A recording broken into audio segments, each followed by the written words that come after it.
Okay, so we are going to go to the Tesla Supercharger in Grapevine. It does require the NACS adapter. They're not Magic Dock. I'm going to go to that one instead of the one over at Buc-ee's on 35, just because when I did a search for nearby DC fast chargers, it came up right away. There's an Iona charger right near here as well that I will test with the Mercedes. And I've got to check, does Mercedes have native integration with Iona? That's something I need to check out. But nonetheless, we are only 5.8 miles away. We're going to arrive with 69% on the battery. And it'll be interesting to see when we get there at 69%. I'm guessing, just based on what I've seen out of the charging performance, this thing should charge probably around 120 kilowatts. And I want to see if a Tesla Supercharger will put out what the Mercedes says it will. You know, it's a 400 volt car. I think it's a fairly low amperage car. Tesla Superchargers are more than capable of that. I think I'll be just fine. The biggest issue is probably going to be the parking situation. And isn't it cool how it does the augmented reality, showing you what lane to be in and kind of what to do here? It wants me in this lane, turning left. I mean, that is pretty amazing, I think. Let me know what you think. So anyway, yeah, currently, let's take a look, click the EQ menu, and we're at 118 kilowatts at 69, or at 71%. So, yeah, I think we'll be around 120-ish. Keep in mind, it is preconditioning the battery as appropriate to the DC fast charger, because I've navigated to it through the native native navigation, easy for me to say. And yeah, this vehicle is just super impressive, very comfortable. Now I do like on some of these bouncier roads, if I click to the right down there on dynamic and put it in sport, it tightens the suspension up. You see it doesn't bounce as much at all. It does give it a lot more power as well. And you'll see the little S down there by the D for drive. You'll see that S with kind of a yellow shading around it. That means we're in sport mode instead of comfort. I can change that middle display to a bunch of different things. So you can put on whatever you're watching. You can see your last attention assist. You can see consumption, range, eco display showing you what to do, and then from start, 358 watt-hours per mile. This thing is very efficient around town. I learned that yesterday running some errands. I was around 300 watt-hours per mile. The reason why it's a bit higher, I have been running it in sport mode today. Also, it started out sitting and idling, basically not idling because they don't idle, but using up HVAC for 10-12 minutes. That really consumes some energy. So as I go, that may improve slightly. Let me zoom out on this navigation and see what it's doing. Okay, it wants me to go right. On 121 south, which we're happy to do. We're going to be on that for just a minute. Let's go ahead and press the throttle here just a little bit. Are we ready? Let me see what it wants me to do. It wants me to go left. Wow. Yeah, that's pretty good. That puts the Tesla smile. Is it as fast as my Model Y with acceleration boost? Honestly, probably not. Pretty close, but it's just so much smoother. It's kind of crazy. It sits you back in the seat, though. I mean, it's definitely faster than S-Class Mercedes I've had before, I can tell you that. Heads-up display is pretty amazing. I show that in some of my other videos. I may be able to zoom in on that for you in a minute. But in a half mile, it wants me to get off on the,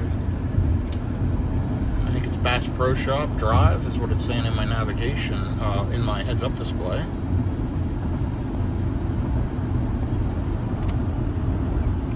Let's go ahead and jump over and jump back over as we navigate around traffic. Let's take a look at the heads-up display. Harder for you to see during the day. The flickering doesn't display in real life. That's just the camera, but a wealth of information there. Really, really amazing.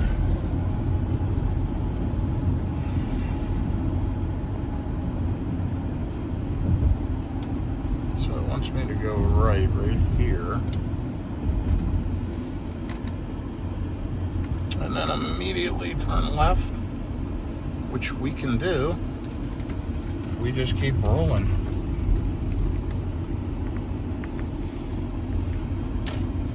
This charger's down here on the right. This could be the first EV I bought. Was roughly, I'm going to say 3.5 years ago. It was a Tesla Model X Long Range Plus in white with the tan interior. I actually bought it at Mercedes in Dallas, and I paid, I'm going to say $104,000 for it, about $15,000 over sticker. And it had maybe 15,000 miles on it. It was a 2020. And they didn't know how to charge it. They didn't know how it worked. It was during COVID. It was way overpriced.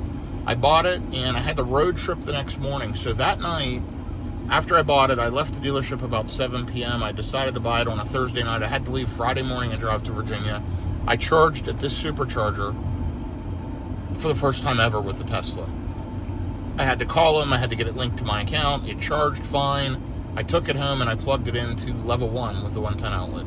I left the next morning, drove to Virginia, and I've never turned back. I learned how to road trip in a Tesla by just doing it. I had no idea what I was doing. And that was my first EV road trip in my first Tesla. Ended up having that car for a little while, maybe going on a year, until I got my 2022 Model Y Performance and my 2022 Model X Plaid. My wife also got a 2022 Rivian R1T, so we got 3 vehicles in a pretty short period of time. And I sold that Model X, buying her Rivian, and I made about $12,000 on it after putting maybe 20,000 miles on the thing.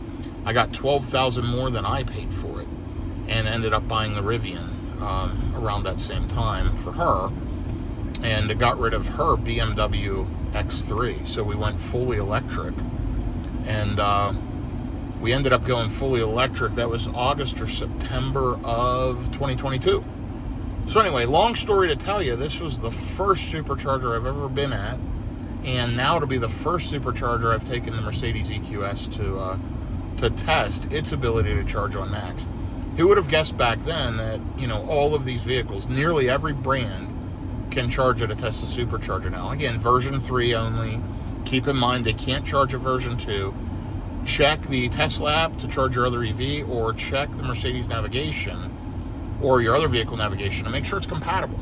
Make sure you have the adapter. You can buy those adapters, like I said, at EvBase, and I'm going to show you my EvBase adapter here in just a minute. So we're going to get up here, we're going to get plugged in. Yeah, this is the same one that I charged at for the first time ever. And it's funny, it shows it. Let's see, there's 1, 2, 3, 4 chargers there. Interesting. I'm going to have to turn around. Whoops, clicked the wrong button.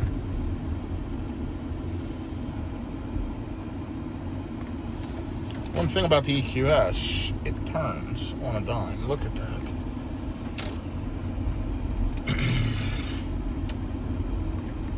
And we've got 4 chargers right there. But if I recall, there's other chargers around the other side of the building that they added. So my first charge ever was at that charger right there.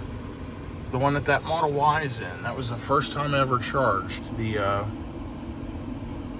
at a Tesla Supercharger, and first time I ever charged a Tesla, and I road tripped 1,200 miles in it the next day.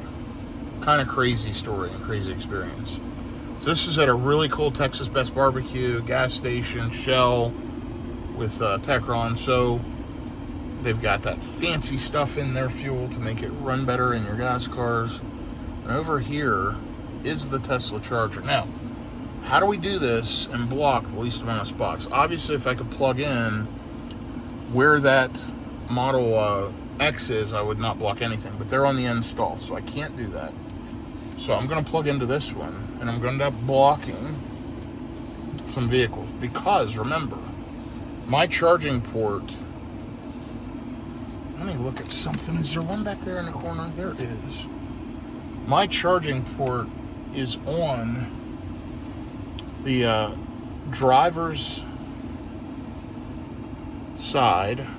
I'm trying to figure out how to do this without blocking too many stalls. I'm going to just back straight up here. You know what I got to do? I'm going to straighten up. So it's on the passenger side rear. And basically, I have to take 2 spots, unfortunately. We're going to have to get really, really close. About right there. Let's see if we can open the trunk to get the adapter out. I'll be right back with you. By the way, let's take a look and see what speeds we can get. 121 kilowatts, it's saying. So let me get the adapter and we'll try this out. Okay, I just got in the trunk. Here's the EvBase adapter. Check it out. And let's see if we can get this thing opened.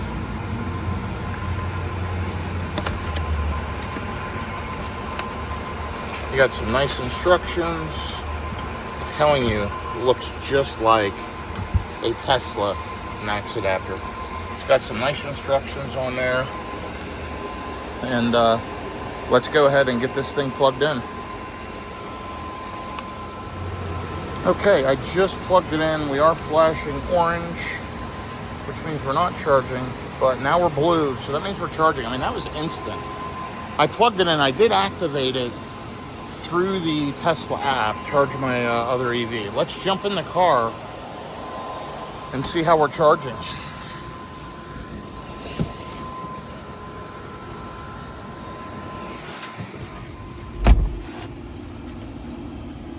Okay, we're ramping up. We're at 56 kilowatts. And remember, it said it could do 121, so let's see if Tesla can deliver. We pulled in at 69%. It's saying 7 minutes up to 80%. I mean, just super reliable charging with Tesla. It was literally plug in and off we go. I went on the Tesla app, I said charge my other EV, I picked the stall, clicked charge here, and this thing ramped right up. Let me start the car back up, right up to 120 kilowatts. I mean, guys, listen, there's 121. Absolutely picture perfect. Once again, Mercedes nails it. German engineering, they always slightly underestimate, over-deliver. We're up to 123 kilowatts on a Tesla Supercharger. Sitting here charging with all these Teslas. We're only going to charge up to the 80%, and I thought you may want to see how that goes. Meanwhile, I'll tell you that EvBase adapter is fantastic. It feels just like the Tesla branded one. Looks like it. You saw it. Has the cool instruction sticker on it. Comes with a little carrying bag. I'm going to use the heck out of that thing. It's absolutely fantastic. So thank you, EvBase. And if you want one of those, use my code BYTESLA and go to evbase.com to order one to charge your non-Tesla EV. That should work with any non-Tesla EV. I'm consistently pulling the charge rate I expected. I mean, look at that, 122. We've already added 9 miles of range in just a couple of minutes. This thing rips. 5 minutes remaining. So, anyway, the story I was telling you, I literally charged on the other side. I plugged in. I didn't realize these chargers were over here. There was some on each side of the building. And then after I charged up to 80 or 90%. And then I pulled around the building and saw. It was totally a fascinating process. I actually reset the car at that time, got my ownership privileges. They had me rename the car so they could see it through the car screen. And then once I renamed it to the name they gave me, then they assigned it to my account.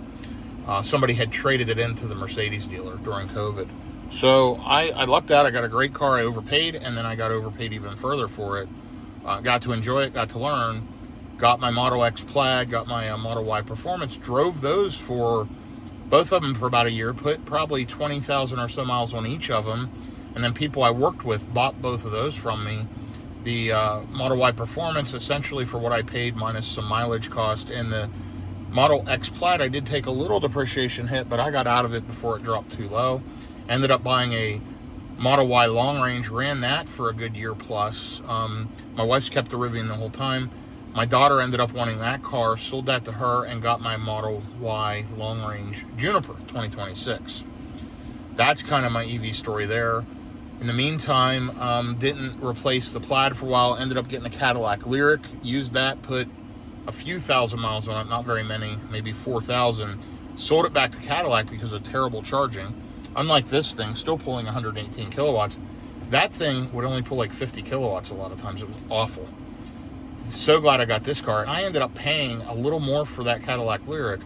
Paid like, I think $65,000 or $67,000 for that car.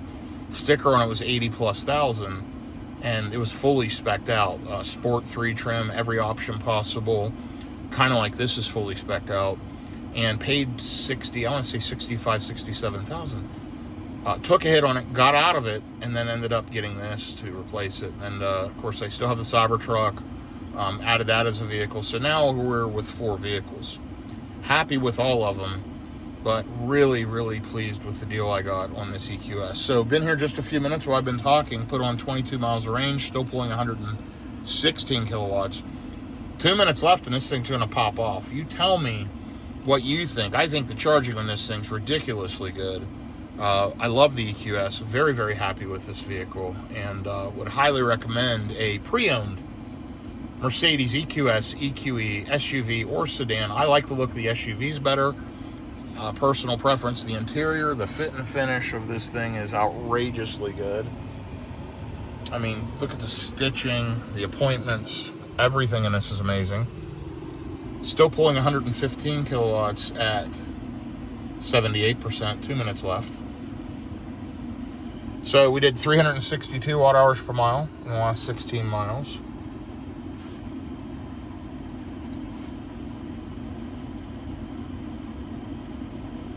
Down to 113 kilowatts. It's slowly tapering. Very predictable charge curve. Typical, again, German engineering. Incredibly accurate.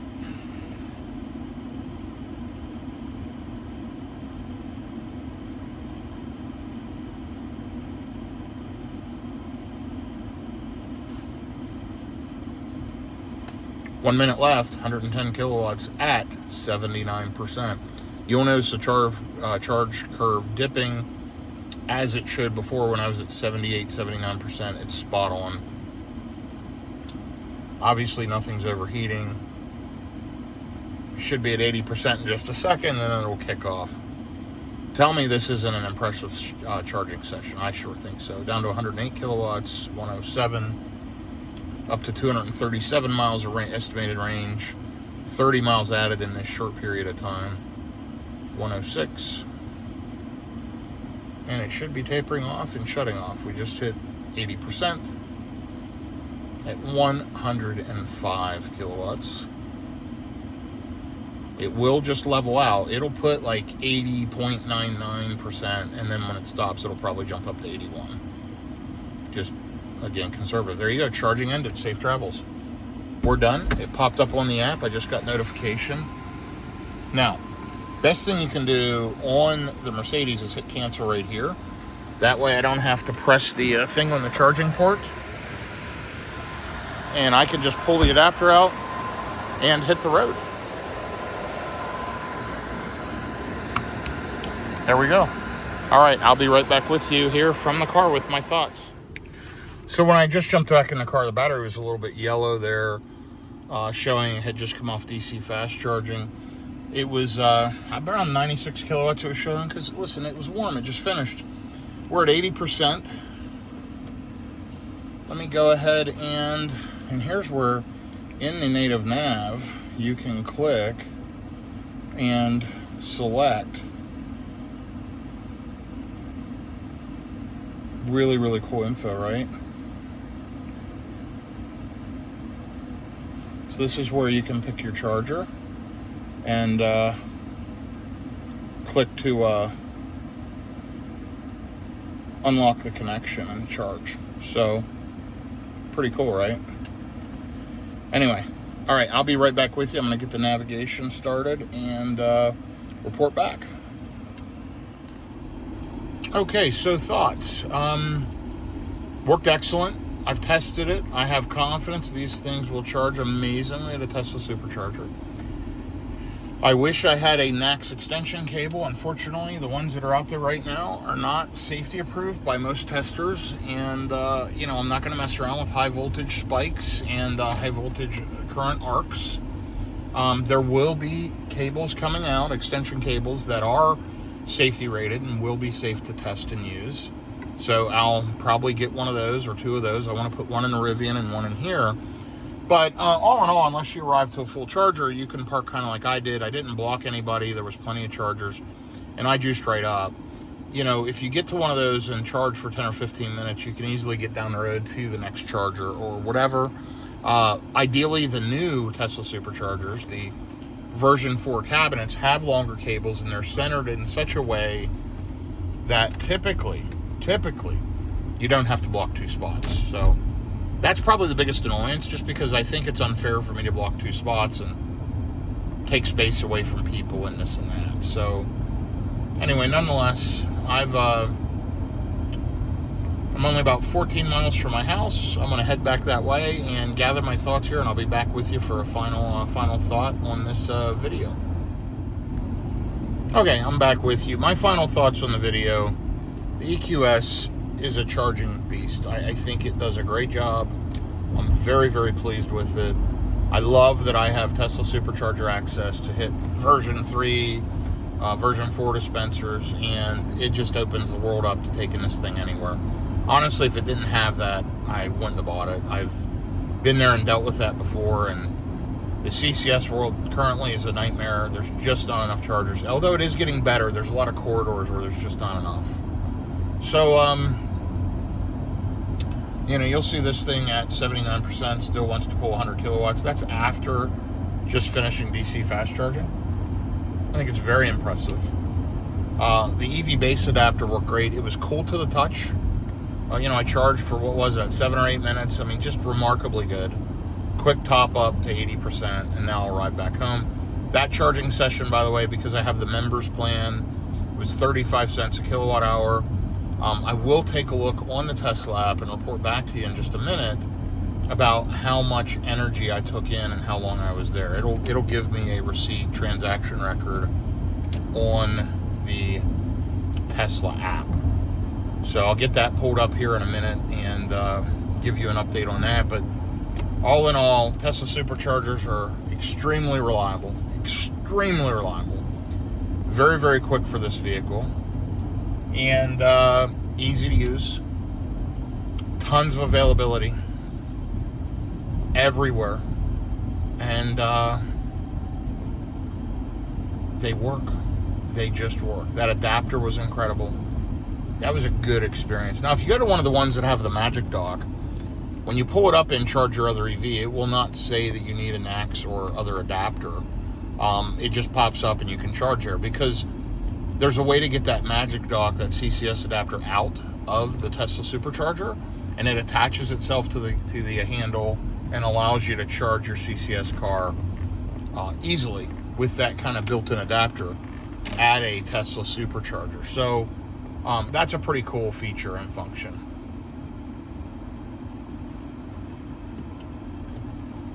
Yeah,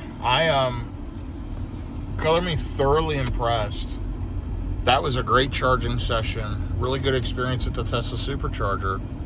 And this EQS is an amazing vehicle. So let me take a look, figure out what that cost and how many kilowatt hours of energy I put in, and I'll report back to you in just a minute. Okay, that charging session, I was there for 7 minutes and 5 seconds. So I was there 7 minutes. It cost $4.37, and I put 12.5 kilowatt hours of energy in. So hear that, at that high state of charge, 12.5 kilowatt hours in 7 minutes. That's really good. And it was only $4.37 to do that. Just, wow, what an incredible experience. Thanks for following along. If you enjoy this type of real-world content, like I said, like, subscribe, shoot me a comment. Check out that EvBase adapter. If you have a non-Tesla, that thing is fantastic. I am Really, really impressed and glad to have it. That'll be a wonderful adapter here to keep in the Mercedes EQS. And I may pick up another one to put in the Rivian R1T. You know, I have the Tesla ones, but it never hurts to have an extra adapter with you. What if something happens, you drop it, lose it? I like to keep a second one in my vehicles, because if I get to a charger and somebody else pulls up in their non-Tesla and can't charge, I can loan them my adapter.